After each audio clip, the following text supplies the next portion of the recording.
Life without children seems miserable. My daughter is both adorable and a genius, Kyle said with a smirk. Looking at his grinning face made me feel like my insides were boiling. This is after he casually approached me as if he had forgotten all the past mistreatment. There's no way I wouldn't be furious. Yet, I remembered the situation I was in and managed to quell my anger for the moment. I made an effort to appear as cheerful as possible and decided to retort to him. Even if he got angry at this, it would be nothing compared to what I had endured. I called out to my daughter, who was a little distance away, and with my chest puffed out, I said this. Well, let me introduce you to my daughter then. I'm probably wearing the smile I imagined. While showing that to him, I embraced Sarah as she ran up to me. Huh? He looked at us, surprised, his mouth agape, seemingly unable to close it. He probably couldn't accept the reality of me, whom he had looked down upon so much. Julie, who had been smirking just like him until a moment ago, also seemed unable to hide her surprise. Ignoring them, I turned to Sarah and began to speak. My name is Alexis, a 51-year-old office worker. People are often surprised when I tell them I have a daughter who is 12. It's true that I married late, but there are various reasons for that. Actually, I'm divorced, and I didn't have any children at that time. I met Kyle, my then husband, in a setup that was somewhat like a blind date. A friend who was worried about me, always working and not getting married, arranged a mixer for me. At that event, Kyle took a fancy to me, and I received a relentless pursuit from him. Even so, initially I wasn't really into it, feeling hesitant about his liking. Even though I wasn't initially interested, his enthusiasm gradually won me over. As a result, we started dating, and soon after, we got married. After marriage, Kyle, who was keen on having children, was serious about trying to conceive. However, being in my late 30s at the time, I felt an undue amount of pressure. Whether that was the cause or not, we struggled to have children. Gradually, his attitude towards me cooled, and he eventually began to look down on me. What's up, Baron? Were you here? Did you pick up the dry cleaning I asked for before? He called me Baron and treated me as though I were a servant. This made me incredibly frustrated, and I desperately sought a solution. I went to the hospital, fearing the worst, but even after thorough tests, there was nothing wrong with my body. It might even be stress-related, I was told, leaving me feeling hopeless. I tried everything, from watching my diet to trying supplements. Despite all my efforts, I never got pregnant. At this point, I suggested to Kyle that the problem might not be mine and encouraged him to get tested. Kyle, I went to the hospital, and there was nothing wrong. So, there might be a chance that. I think you should get tested too. When I suggested that, Kyle immediately turned red with anger and started yelling. What? Are you saying there's something wrong with me? It's just that you can't get pregnant, don't doubt me. But I don't have any issues, and I've been continuing treatment. If we still can't have a child, the only explanation could be that there's something wrong with you. That's impossible. I've always been fine. The problem has to be with you, there's no way it's me. He adamantly refused my suggestion, insisting the problem was mine. At first, I kept arguing back, but it's hard to keep that up when he kept blaming me. Gradually, my spirit was worn down, and it finally broke after one of his remarks. What's the point of being a woman if you can't even have kids? I couldn't respond to that comment, said in such a dismissive tone. Not because I agreed with his words. Rather, it was because I was shocked by why I had to be told all this. I was working while taking care of the house and doing my best to support Kyle, who was also working. I never expected to be so thoroughly dismissed just because I couldn't have children. Once my spirit was broken, I couldn't bring myself to ask him to get tested again. The fear of hearing those words again kept me from speaking out. Sensing this, Kyle began to order me around even more. I'm tired. I don't want the usual beer today, I feel like having the cocktail sold at the liquor store in front of the station. Hey. Since you're useless and can't even get pregnant, you must be free. Go buy it for me now. He laughed mockingly, treating me like a mere errand runner. Any sign of protest from me would only draw more verbal abuse.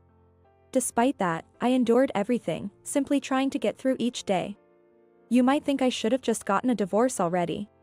But I married late, and I thought this was my last chance to get married. Additionally, I was embarrassed by the idea of getting divorced and couldn't take that step. As time passed without a way to change things, I turned 38. At that point, the situation took a dramatic turn. Even then, I continued working and enduring the relentless infertility taunts almost daily. Hey, you should at least know what I hate by now. There's no way I can eat something this awful. This is why infertile people. That day, after being taunted like that, I couldn't hold back any longer and snapped back. What does dinner have to do with not being able to have kids? I can't take this anymore. Enough is enough. Hearing this, Kyle sprang up as if triggered and started yelling at me furiously. What's with that tone? As a woman, you can't even fulfill your role, and now you're complaining to me when I come home from work. Suddenly, I was bombarded with a barrage of nonsensical complaints, and I lost my temper. What do you mean by a woman's role? If it's about having children, you have a responsibility too. I got tested and there was nothing wrong with me. But you refuse to get tested, avoiding the responsibility you should be taking. Yet, you keep blaming me, which I think is completely unfair. He seemed a bit flustered by my rare retort. But he quickly resumed his verbal abuse. Why are you so stubborn? If it were her, she would have quickly reflected and apologized. At his words, it was my turn to freeze. Before I could ask who her was, he made a face as if realizing his mistake. Then he turned away and left the house without a word. He didn't come home that day, and I grew suspicious. From his tone, it was clear there was another woman involved. This meant he might be cheating, which could lead to a divorce. Not because I couldn't have children, but because of his infidelity. With this in mind, I immediately took action. I searched online for a detective agency nearby and made a request. About Kyle, who seemed to be cheating recently. I decided to have them investigate the woman he was seeing and his behavior. A few weeks after making the request, the detective agency delivered the results to me. During this time, he would come home but avoided eye contact with me. It seemed like he was avoiding me, and the verbal abuse that had been so constant had stopped. Surprised by how comfortably I was managing, I regretted not taking action sooner. If only I had done this earlier. While such thoughts crossed my mind, I looked at the report from the detective agency. The report contained the fact that he was cheating and the evidence for it. It also included a report about the person he was cheating with. Her name was Julie. She was 23 years old, naturally younger than both of us. It seemed that they started their affair soon after I first asked him to get tested. That means he must have been cheating for the past few years. Filled with sudden anger upon realizing this, I decided to proceed with the divorce. During my preparations, he was unusually quiet. This allowed me to steadily progress with my preparations, and finally, I decided to confront him with a divorce. Kyle, we need to talk. It's not about the test, it's something more important. Upon hearing this, Kyle, who had just returned from work, made a displeased face. What now? I have something to tell you too. Make it quick. Kyle, clearly annoyed but still listening, fiddled with his phone. I quickly presented the detective's report before he could change his mind. You've been cheating. I had it thoroughly investigated, so there's no escaping the truth. Between the child issue and your affair, I can't take it anymore. Let's get a divorce. With that, I also presented a partially filled out divorce paper as a sign of my resolve. However, instead of panicking, he smirked and took the divorce paper from my hand. Well, aren't you prepared? Such timing makes me question your precognitive abilities. As he fiddled with his phone, the door opened with a click. Hello, sorry to intrude. Oh, nice to meet you. I'm Julie, going to marry Kyle soon. The person who entered was the woman from the detective's report photos. Julie, appearing even younger and cuter than in her photos, greeted me with a grin. I was actually planning to introduce you to her today. I never imagined you'd prepare the divorce papers yourself. If you were always this considerate, I might have reconsidered, but it's too late now. Saying this half-jokingly, Kyle, holding the divorce papers, walked into the living room. Taken aback by the sudden turn of events, I was left frozen, unable to comprehend what was happening. Shortly after, he emerged from the living room with the completed divorce papers. And then, while thrusting the divorce papers at me, he said with a smirk, "This saves us a lot of trouble. Now that we're no longer husband and wife, please leave immediately. Julie is pregnant. And I want to make sure she's as stress-free as possible." Faced with their malicious grins, I lost all composure. Snatching the divorce papers from him, I rushed to my room.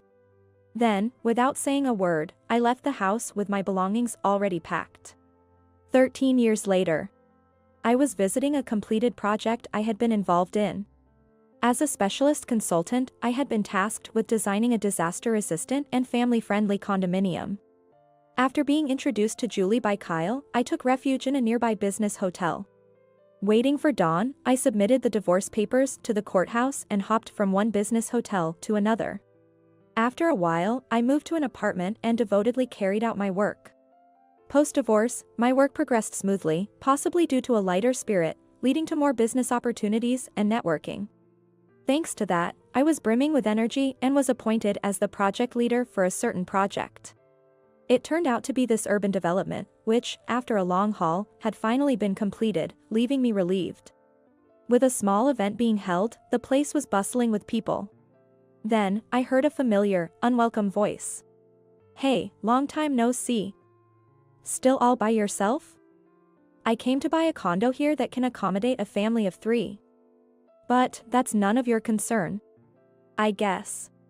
Turning towards the voice, I immediately regretted it. Where I shifted my gaze, there were Kyle and Julie. Standing with them was the daughter who, at that time, must have been in her belly. Life without children seems miserable. "My daughter is both adorable and a genius," he said with a smirk. Looking at his grinning face made me feel like my insides were boiling. This is after he casually approached me as if he had forgotten all the past mistreatment. There's no way I wouldn't be furious. Yet, I remembered the situation I was in and managed to quell my anger for the moment. I made an effort to appear as cheerful as possible and decided to retort to him. Even if he got angry at this, it would be nothing compared to what I had endured. I called out to my daughter, who was a little distance away, and with my chest puffed out, I said this. "Well, let me introduce you to my daughter then.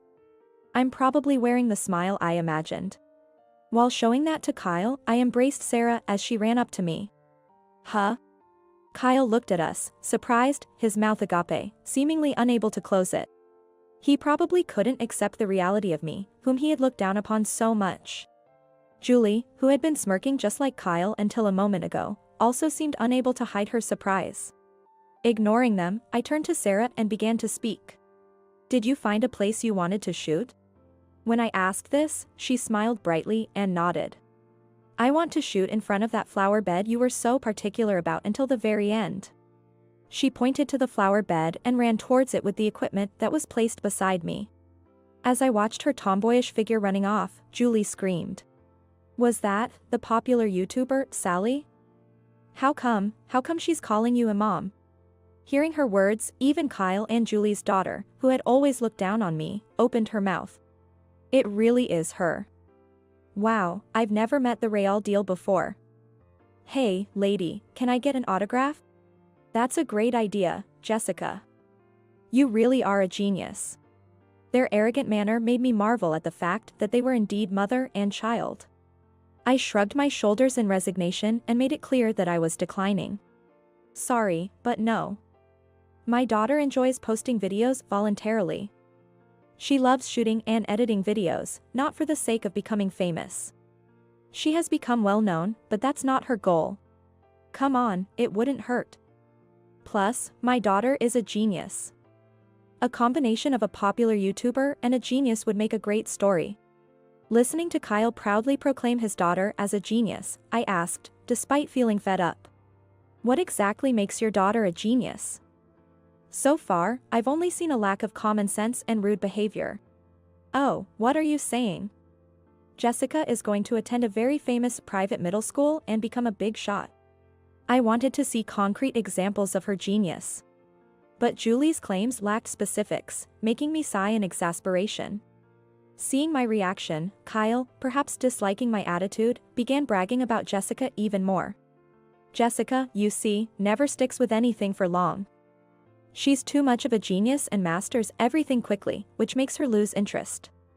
She's tried many hobbies, but outgrew them all.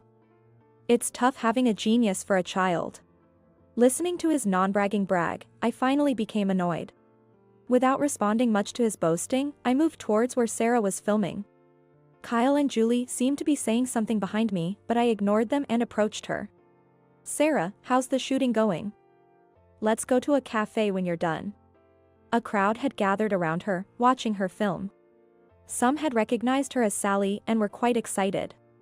I just need to shoot the ending, and then I'll be done. Hang on a little longer. She, smiling, waved to the people around her before starting to shoot the final scene. Hey, Sally. Let me be in the shoot with you. Jessica, not reading the room, interrupted the shoot at an inconvenient time. Noticing this, Sarah smiled at Jessica and then resumed filming. After finishing the shoot, Sarah was immediately surrounded by onlookers. They, like Jessica, requested autographs, but Sarah politely declined. Instead, she happily chatted and interacted with those who had approached her. She continued her activities because she enjoyed them, not because she wanted to become famous. She's become famous, but she never lets it go to her head. Of course, she doesn't even think about things like autographs, so that's not an option. In that case, she believes it's nice to communicate a bit as a way of returning the favor to those who approach her. That's how she decides to act. Earlier, Sarah was approached by Jessica, but deep down, Sarah probably wasn't thrilled about being disturbed during her shoot. However, Sarah gently refused without showing her annoyance, but it's questionable whether Jessica understood that. After finishing conversations with most people, Sarah was about to head home. As expected, Jessica, who hadn't caught on to Sarah's intentions, called out to her. Great job on the shoot. Next time, let's shoot together. Seeing Sarah stare at Jessica in astonishment, I couldn't stand by and intervened. Sorry, but Sarah doesn't collaborate. That smile earlier was just being polite to you for interrupting the shoot. What's that, just lip service? Starting to learn such things so young, weren't raised well, were you? Julie, who sarcastically stepped in, looked down on Sarah with crossed arms. In response, Sarah's face tensed for a moment, but she remained silent and didn't retort to Julie.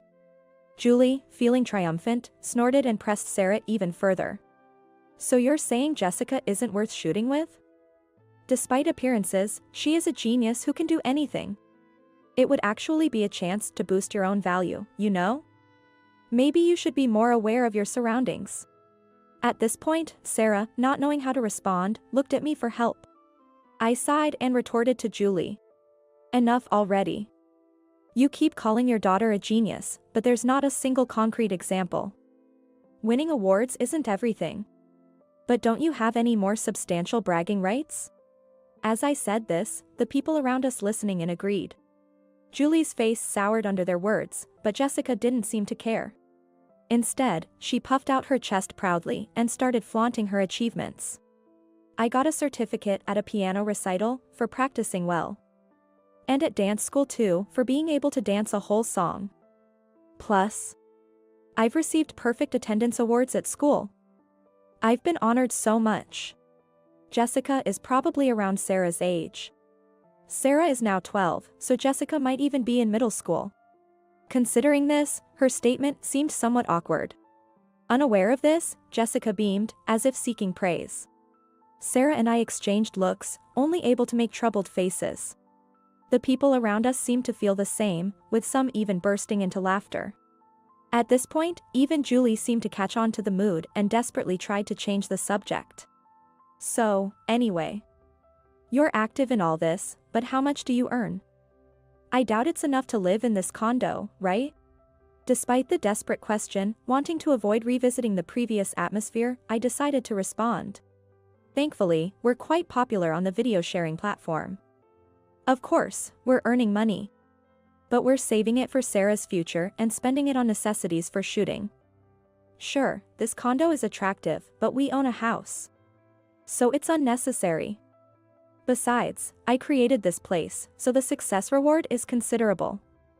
My current husband runs a company. And combining that income, moving here wouldn't be too bad. I spilled everything Julie might want to know, all at once. As expected, Julie's face soured, glaring at me and Sarah.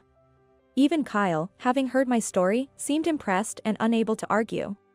But Julie, ever strong-willed, started to ingratiate herself with me, who she had been openly hostile towards. "So, you created this place. Then, a word from you, and we could live here, right? Our kids are about the same age. Think of it as a kindness and help us out?" I couldn't understand what she found kindness, but in any case, I wouldn't nod in agreement. Just as I was about to firmly decline, Jessica, misunderstanding something, sparkled her eyes and asked, "If I ask the lady, can we live in this condo?" "Hey, ma'am. We want to live in this condo. Please help us out." Hearing her words, I sighed deeply in utter disbelief. And to finally make it clear, I decided to explain the reality. "Sorry, but it's uncertain if you can live in this condo. I might introduce you to the management company through my connections here. But you'll need to pass a screening. They'll look at what job you have, how much you earn, and if you have potential, among other things. I'm not in charge of the screening, so it's not guaranteed you can live here. It's up to you, so good luck." Julie clicked her tongue upon hearing my words, while she didn't seem to fully grasp the situation. However, Kyle then interjected, imposing an unreasonable demand on me. "My daughter is asking, so make it happen. If you have the connections from creating this place, then get us through the screening." His absurd demand caused murmurs among the bystanders. I pondered how to explain this obvious fact while feeling a headache coming on. It's impossible for me to intervene in the screening process. That's entirely beyond my control. If you want to live here, you'll need to overcome it with your own efforts. When I said that, Kyle, blood rushing to his head, suddenly started to rage. He began ripping out the flowers from a nearby flower bed and throwing them at me. I stood in front of Sarah to shield her from the flying debris while trying to calm Kyle down. But for some reason, Julie and others took Kyle's lead and began doing the same. Julie hurled insults and flowers at us, while Jessica spat harsh words at Sarah. I was protecting Sarah, but the people around us stepped in to try to stop them. Despite this, Kyle and his group wouldn't listen and continued to throw whatever they could find. Julie picked up a stone from nearby and raised it threateningly. I grabbed Julie's arm to stop her, worried she might hit Sarah, but Julie, caught up in her momentum, pushed me away. I stumbled into the flower bed and hit my head. Seeing this, the people around us condemned Julie and her group even more, desperately trying to stop them. However, the trio, becoming even more enraged, continued their rampage until they were eventually restrained. It's unclear who called, but the police arrived, having heard the commotion. "Who the hell called the cops?" Kyle shouted as he was restrained by the police, but no one responded. Julie was also pinned down by the officers, trying to find out who had called them, just like Kyle. Jessica had stopped her tantrum, but upon seeing her parents restrained by the police, she began to cry. In the midst of the chaos, a loud voice from a police officer rang out. "You are under arrest for obstructing the execution of public duties." At those words, the scene fell silent in an instant.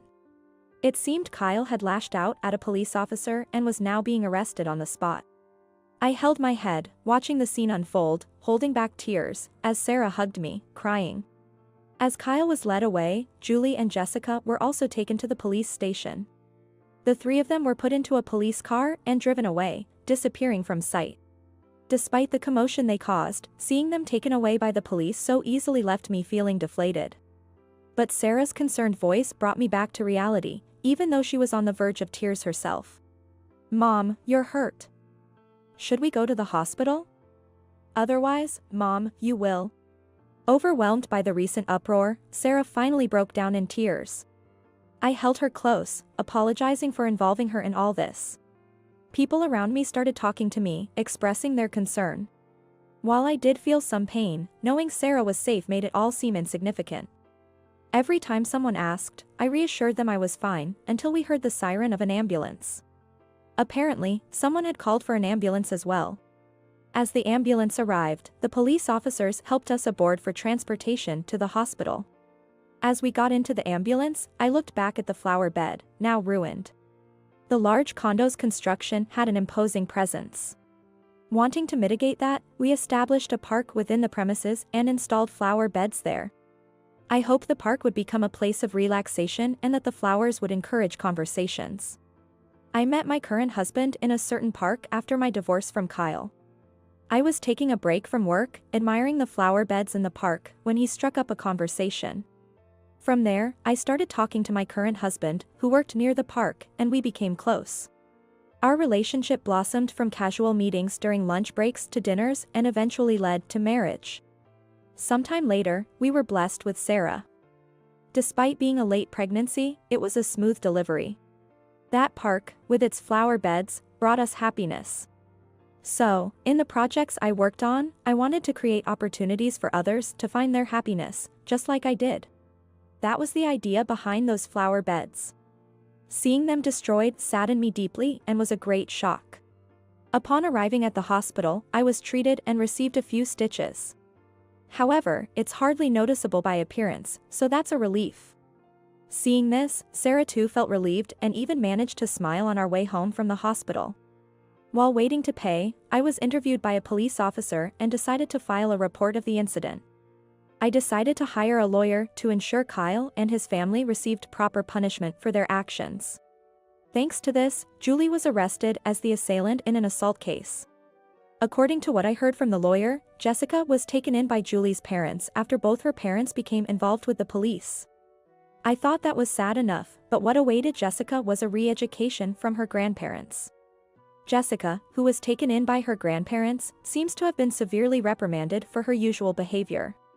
And being still young, it appears she was subjected to strict discipline to reform her. It seems that not only Kyle and Julie but also Jessica is facing tough times ahead. As for me, my recovery from the injury has been smooth since then. I've had the stitches removed recently, so there's no significant injury anymore. Since that day, Sarah has become even more popular and has been keeping busy. It turns out, the person who called the police and ambulance was one of Sarah's followers.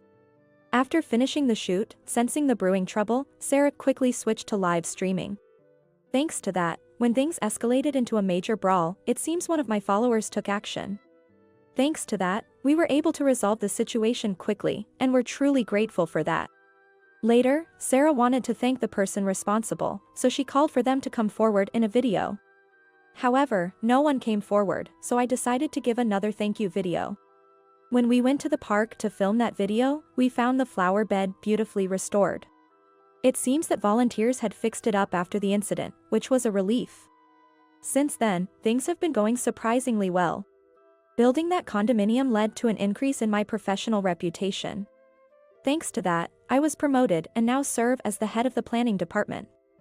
Sarah's video views have skyrocketed, and she continues to post content happily. My current husband is very attentive to us and quite concerned. Although my injury has healed and no longer hinders my daily life, he still occasionally worries about its condition. Having such a kind-hearted husband by my side and our daughter, Sarah, growing up healthy is a blessing. Since both my work and family life are flourishing, there's no problem at all. I hope to continue spending happy times with my family of 3 like this.